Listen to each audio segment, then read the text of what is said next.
ഇവൾക്കിപ്പോ ഒരു നിമിഷം പോലും നിങ്ങളെ കാണാതിരിക്കാൻ വയ്യെന്നായിരിക്കുന്നു. എനിക്ക് അങ്കിളിന്റെ കോട്ടേജിൽ പോണോന്നും പറഞ്ഞു ഒരേ കരച്ചില. കരയും. എന്റെ സ്നേഹം കൊച്ചിന് മനസ്സിലായി. സാറ് പോയിക്കോളൂ. Okay good night. സാറേ, ഞാൻ ആലോചിച്ച് നോക്കിയപ്പോ സാറ് പറയുന്നതിലും ചില കാര്യങ്ങൾ ഉണ്ടെന്ന് തോന്നി. അഡ്വാൻസിന്റെ പകുതി സാർ തന്നോളൂ. ഞാനായിട്ട് സാറിന്റെ സന്തോഷം നശിപ്പിക്കരുതല്ലോ. Thank you mister Satyavrata. Thank you very much. നാളെ തന്നെ 10 ലക്ഷം തന്നേക്കാം. Okay, good night. വരട്ടെ.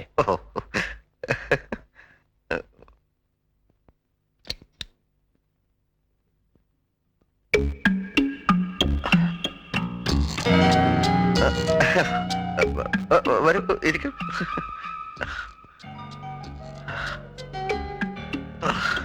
ഈശ്വര. എന്താ അങ്കിൾ?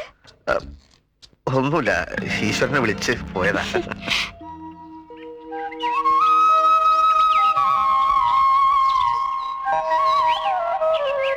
എന്റെ പെട്ടി പോയേ, എന്റെ പണം പോയേ, എന്റെ പെട്ടി പോയേ.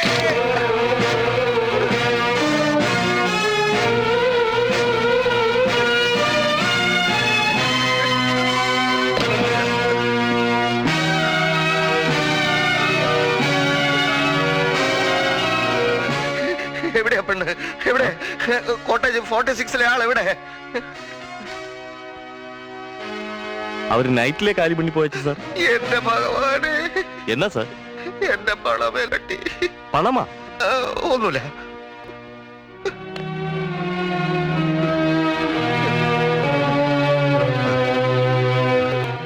ഒരു ലെറ്റർ ഉണ്ട് sir.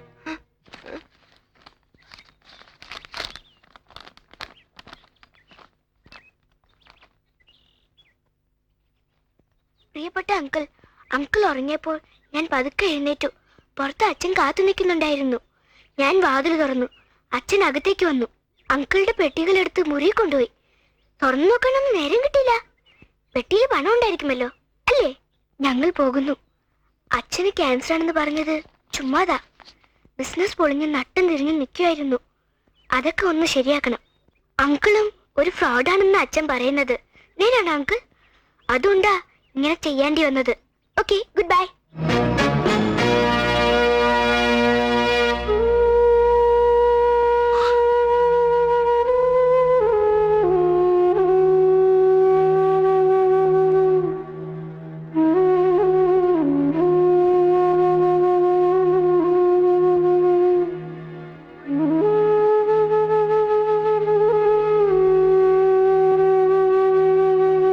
Sir, weekly bill sir, 20,000 രൂപ. ഇപ്പൊ വന്ന് കൊടുക്കറേ. എന്നാ സാർ ഒരു മാതിരി ആയിരിക്കീங்க? എന്റെ അച്ഛൻ ചത്തെന്ന് പറഞ്ഞ് കമ്പി വന്നു, അതിനാൽ ഒരു മാതിരി ആയിരിക്കും.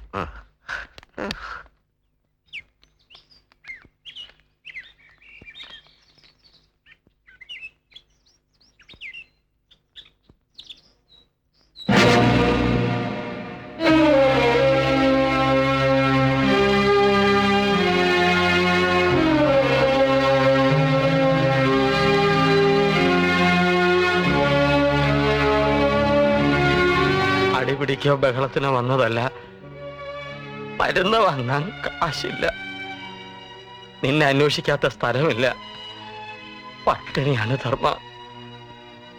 ഒരു 50 രൂപ സാധിച്ചാൽ 100, അത്രേ വേണ്ടൂ. നീ തരണം. ഞാൻ ചെയ്തത് ചതിയാണ്, കൊടും ചതി. ഇങ്ങനെ പരസ്പരം ചതിച്ച് നമ്മുടെ വർഗം തന്നെ നാശോന്മുഖമായിക്കൊണ്ടിരിക്കുകയാണ്. എല്ലാം പോയി. മൂഷിക സ്ത്രീ പിന്നെയും മൂഷിക സ്ത്രീയായെന്ന് പറഞ്ഞതുപോലെ ഉടുതുണിക്ക് മറുതുണി ഇല്ലാതെ നിൽക്കുകയാണ് ഞാൻ. 10 വയസ്സ് പോലും തികഞ്ഞിട്ടില്ലാത്ത ഒരു കൊച്ചു പിശാച് എല്ലാം പറ്റിച്ചുകൊണ്ട് പോയി. അവളുടെ തലമുറ വളർന്നു വരുന്നതിന് മുമ്പ് നമ്മൾ വേറെ വല്ല പണിയും നോക്കുന്നതാണ് നല്ലത്. ആ പണം നിന്റേലായിരുന്നെങ്കിൽ നിനക്കെങ്കിലും ഒരു നല്ല ജീവിതം കിട്ടിയേനെ. ഞാനാ തെറ്റുകാരൻ. വികാരത്തെ നിയന്ത്രിക്കൂ ധർമ്മ. ആത്മവിശ്വാസം കൈവിടരുത്. ഈ രാജ്യത്ത് ഇനിയും കറൻസി നോട്ടുകൾ അച്ചടിക്കുന്ന യന്ത്രങ്ങൾ പ്രവർത്തിക്കുമെങ്കിൽ നമ്മൾ തോൽക്കില്ല. ഒരു ശക്തിക്ക് നമ്മളെ തോൽപ്പിക്കാൻ ഒക്കുകയല്ല. ഇത് സത്യം. ഇവിടെ ഇപ്പൊ 20,000 രൂപ കൊടുക്കണം. അത്രയല്ലേ ഉള്ളൂ. സാരമില്ല, ഞാൻ കൊടുക്കാം. വാ. അയ്യോ ആ കാണുന്ന എന്താ? അതാണ് മെയിൻ ഗേറ്റ്. ഓഹോ, ഓടിക്കോ വാടാ.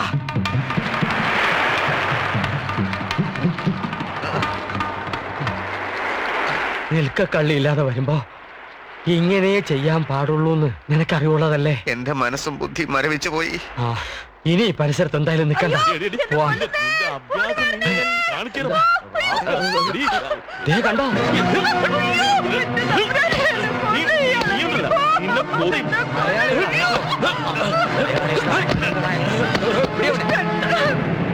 പെണ്ണും പിള്ളെ തല്ലാൻ കേരളത്തിൽ എങ്ങും സ്ഥലം ഇല്ലാഞ്ഞിട്ടാണോ താൻ മദ്രാസ് കടപ്പുറത്ത് കൊണ്ടിട്ട് തല്ലുന്ന ചെറ്റേ? ഓ എഴുന്നേറ്റ് പോടോ. എന്തൊരു ബലാ. മാറ്റി പിടിച്ച് മാറ്റി. ഒരു കാര്യം.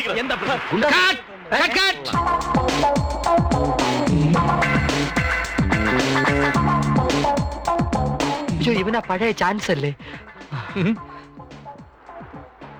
നമസ്കാരം. സിപ്പിച്ചേട്ടനും ചൊപ്രച്ചേട്ടനും ഇവിടെ ലൊക്കേഷൻ നോക്കാൻ ഇറങ്ങിയതായിരിക്കും. ഇവർ രണ്ടുപേരും എന്റെ ഗുരുക്കന്മാരാ. നിങ്ങളെല്ലാരും പോയിക്കേ. ബ്രേക്ക്. സാർമാർ വന്നട്ടെ. വരണം സാർ. ഞാനിപ്പോ ഒരു സിനിമാ സംവിധായകനാണ്. അത്ഭുതം തോന്നുന്നുണ്ടാവും അല്ലേ? അഭിനയിക്കാൻ നടന്നു, അവസരം കിട്ടിയില്ല. കഥ എഴുതാനോ പാട്ട് എഴുതാനോ ഉള്ള കഴിവില്ല. എഡിറ്റിംഗ് അറിയില്ല, ക്യാമറ അറിയാനേ വയ്യ, ഒരു ചുക്കും അറിയില്ല. അപ്പോ പിന്നെ ഒരു സിനിമാ സംവിധായകനാണ് ബുദ്ധി എന്ന് മനസ്സിലായി. എന്റെ ആദ്യ പടത്തിന്റെ ഷൂട്ടിംഗ് ആണ് ഇവിടെ നടക്കുന്നത്. നമ്പർ 1 തിരമാലകളുടെ തീരം, മദ്രാസ് സൗത്ത്. ഇതൊരു സൂപ്പർ ഡൂപ്പർ ഹിറ്റ് ആയിരിക്കും. ആവട്ടെ. ഞങ്ങൾ രണ്ടുപേരോടും നന്ദി പറഞ്ഞ് എന്തിനാണെന്ന് മനസ്സിലായില്ല. ഞാൻ പറഞ്ഞില്ലേ നിങ്ങളാണ് എന്റെ ഗുരുക്കന്മാരെന്ന്. അതാണ് പറഞ്ഞത് മനസ്സിലാവുന്നില്ലെന്ന്. ആളുകളെ പറഞ്ഞു പറ്റിക്കുന്ന വിദ്യ നിങ്ങളാണ് എന്നെ പഠിപ്പിച്ചത്. ആ വിദ്യയിലൂടെയാണ് ഈ പടത്തിന്റെ പ്രൊഡ്യൂസറെ ഞാൻ വീഴ്ത്തിയത്. 2 ലക്ഷം രൂപ മതി പടം തുടങ്ങാൻ എന്ന് പറഞ്ഞ് പ്രലോഭിപ്പിച്ചു. അയാളെ വിശ്വസിച്ചു. ദേ ഇപ്പൊ 11 ലക്ഷം രൂപയായി. ഇനിയിപ്പോ അയാൾക്ക് വിട്ടേച്ച് പോകാൻ പറ്റുമോ? അല്ല, സ്വർണമാലയൊക്കെ വിറ്റോ? സുഹൃത്തെ, എല്ലാം തകർന്ന് തരിപ്പണമായി നിൽക്കുകയാണ് ഞങ്ങൾ. കട്ടത് ചുട്ടുപോകും എന്നൊരു പഴമൊഴിയില്ലേ? ഒരു കാലിച്ചായ വേണേല് ഇനി വല്ലതും കട്ടിട്ട് വേണം. സന്തോഷം. ദോ ചോറോക്കി കഹാനി അല്ലേ? അതിന്റെ അർത്ഥം പിന്നെയാ എനിക്ക് മനസ്സിലായത്. ഞാൻ ഡെയിലി പിച്ചക്കാർക്ക് ഒരു 100 രൂപയെങ്കിലും കൊടുക്കാറുണ്ട്. ഇതാ 50 രൂപയുണ്ട്, വെച്ചോ. വരട്ടെ. ഇതിപ്പോ തിരിച്ചടികളുടെ കാലമാണെന്ന് തോന്നുന്നു ധർമ്മ. എന്തു കുന്തമായാലും തൽക്കാലം 4 ഇഡ്ഡലി കഴിക്കാനുള്ള വകുപ്പായല്ലോ. വാ. ആ. ആ.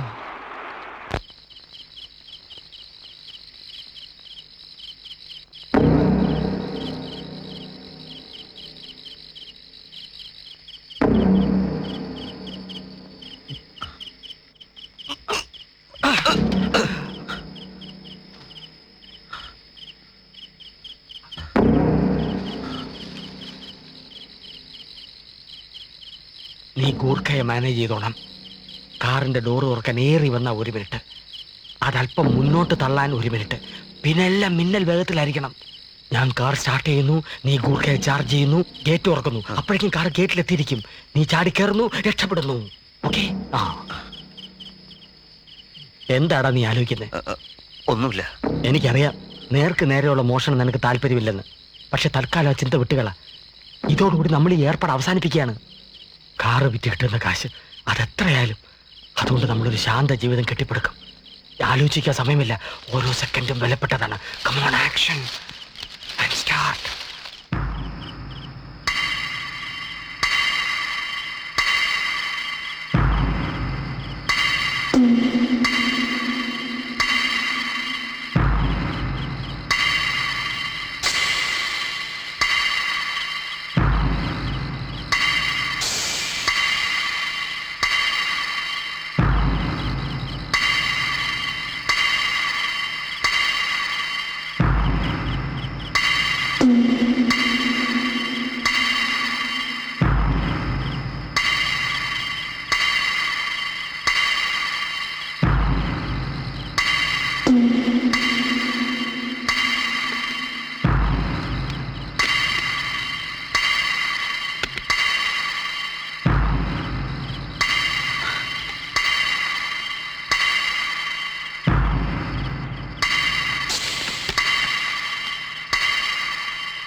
இந்த வீடு எங்கன்னு கொஞ்சம் சொல்லி கொடுக்குமா?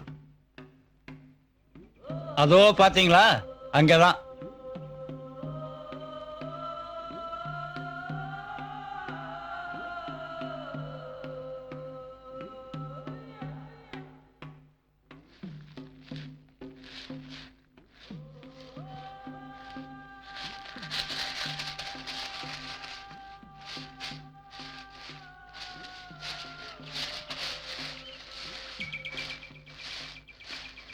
രാജു,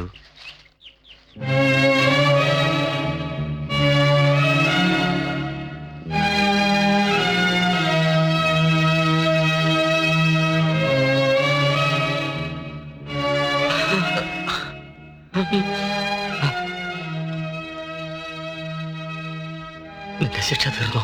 ഇനിയും 3 മാസം കിടക്കേണ്ടിയിരുന്നതാ. നല്ല നടപ്പിന് ശിക്ഷ ഇളവേത് കിട്ടി. നീ ഇവിടെ? പാടത്തും പറമ്പിലും ഒക്കെ പണിയെടുക്കുന്നു. 5-6 ഏക്കർ കൃഷിഭൂമിയുണ്ട്. നീ തന്നതാണ് എനിക്ക് പുതിയ ജീവിതം. പോലീസുകാർ അടിച്ചു ചതച്ചപ്പോ നീ എന്റെ പേര് പറഞ്ഞില്ല. എല്ലാ കുറ്റവും സ്വയം ഏറ്റെടുത്ത് നീ ജയിലിൽ പോയി. നിന്റെ പേര് പറഞ്ഞാൽ എന്റെ ശിക്ഷയിൽ ഇളവ് കിട്ടൂ. അതുകൊണ്ട് അതൊരു വലിയ ത്യാഗമൊന്നുമല്ല. ഈ കൃഷിസ്ഥലമൊക്കെ എങ്ങനെ ഒപ്പിച്ചു? എല്ലാം അങ്ങനെ അങ്ങ് സംഭവിച്ചു. ഒരു അടിത്തറ ഉണ്ടാക്കാൻ ഒരാൾ എന്നെ സഹായിച്ചിരുന്നു. ഇതൊന്നും നീ കത്തിൽ എഴുതിയിരുന്നില്ലല്ലോ. ഇത് മാത്രമല്ല, പലതും എഴുതിയില്ല. നിന്നെ ഒന്ന് അത്ഭുതപ്പെടുത്തണമെന്ന് എനിക്ക് ആഗ്രഹം ഉണ്ടായിരുന്നു. ചേട്ടാ, അതേതാ ഒരു സ്ത്രീ ശബ്ദം? അതാണ് നീ കാണുന്ന 2ാമത്തെ അത്ഭുതം. പത്രം എവിടെയാ വെച്ചത്?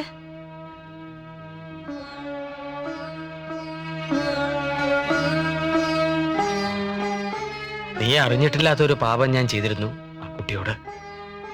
പിന്നീട് തെറ്റുകൾ ഏറ്റു പറഞ്ഞു. അച്ഛനമ്മമാർ എതിർത്തിട്ടും എന്നെ സ്നേഹിച്ചു പോയിരുന്ന അവൾ എന്നോടൊപ്പം പോന്നു. അതൊക്കെ വിശദമായിട്ട് പറയാം. ആ കാണുന്ന വീടും സ്ഥലവും ഞാൻ നിന്റെ പേർക്ക് വാങ്ങിയിട്ടുള്ളതാ. ഇത് ദൈവം നമുക്ക് തന്ന 2ാം ജന്മമാണ്. ഇതെങ്കിലും നമുക്ക് മനസ്സമാധാനത്തോടെ ജീവിച്ചു തീർക്കണം. ജീവിക്കണം, നമുക്ക് ജീവിക്കണം.